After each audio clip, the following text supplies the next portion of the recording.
Nous, on commence avec le dernier petit coup de Francis Joyon de la voile. Il a gagné la route du Rhum, soit un petit coup de Rhum.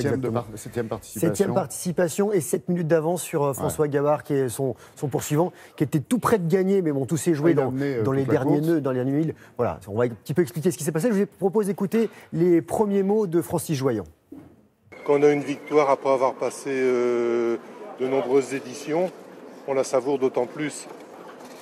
J'étais content de réussir à arriver avant lui. J'avais l'impression de rééditer un petit peu l'arrivée de Mike Birch, pour qui j'ai beaucoup d'admiration. Francis Joyon, 62 ans, enfin il gagne après cette participation, on l'a dit. Il devance François Gabard de 7 minutes. Deuxième arrivée la plus serrée de l'histoire de la course, 40 ans après la première édition.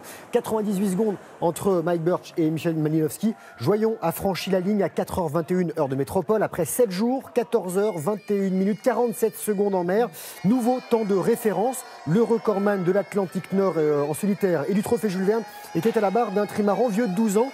Et il a bataillé avec François Gabard et son multicoque géant volant ultra moderne, mais amputé de quelques appendices perdus en route. Il qui a fait la course en tête quasiment jusqu'au bout. Vous allez le voir.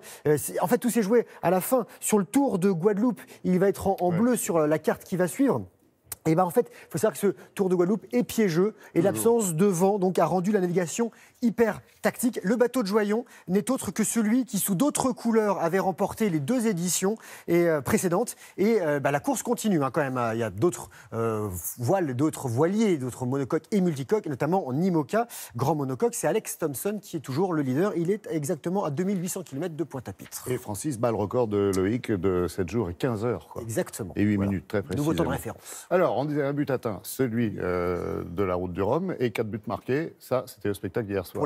Pour les Parisiens, face au Monégasque, 13e journée du championnat, 13e victoire pour Paris, qui pousse un peu plus loin son record du bon début de saison des grands championnats européens. Et les 3 premiers buts ont été marqués par Cavani. Il s'est offert un triplé, tout simplement, avec ses 2 premiers buts validés grâce à l'intervention de la vidéo. L'Uruguayen n'avait plus marqué depuis 5 semaines. Ça fait plaisir à certains qui sont sur le plateau. 4e et dernier but signé par Neymar sur penalty. Monaco végète à la 19e place et avant-dernière place. Et Paris, leader avec 13 points d'avance sur son poursuivant Lille. Montpellier complète le podium.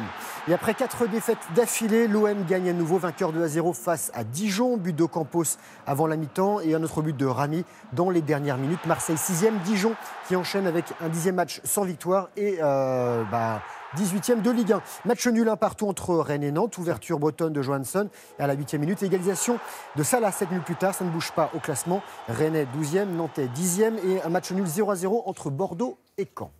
Valérie, votre voisine s'intéresse énormément à la Formule 1 et ça tombe bien. Et en Formule 1, c'est Hamilton qui gagne encore. C'était au Brésil et qui offre un nouveau titre à Mercedes. Son constructeur, le Britannique Lewis Hamilton, sacré champion du monde des pilotes il y a 15 jours, permet à Mercedes de décrocher le titre mondial des constructeurs, son 5e d'affilée. Et pour Hamilton, c'est son 72e succès en carrière. Il a devancé le Néerlandais Verstappen et le Finlandais Raikkonen. Le meilleur Français hier, Grosjean, 8e. Prochain rendez-vous dans 15 jours, ça se passera à Abu Dhabi. Du tennis avec Masters de Londres qui réunit les 8 meilleurs joueurs de la saison. Le japonais Kei Nishikori fait plier Roger Federer d'entrée. Le Suisse qui a remporté 4 fois l'épreuve et qui a disputé 8 finales s'incline 7-6, 6-3. Et dans l'autre poule, le Sud-Africain Kevin Anderson a dominé Team 6-3.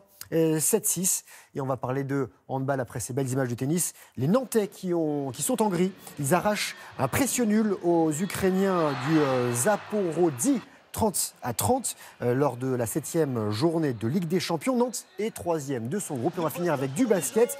Dijon gagne le derby bourguignon à Chalon-sur-Saône 89-80 et rejoint son voisin à la 2e place du classement.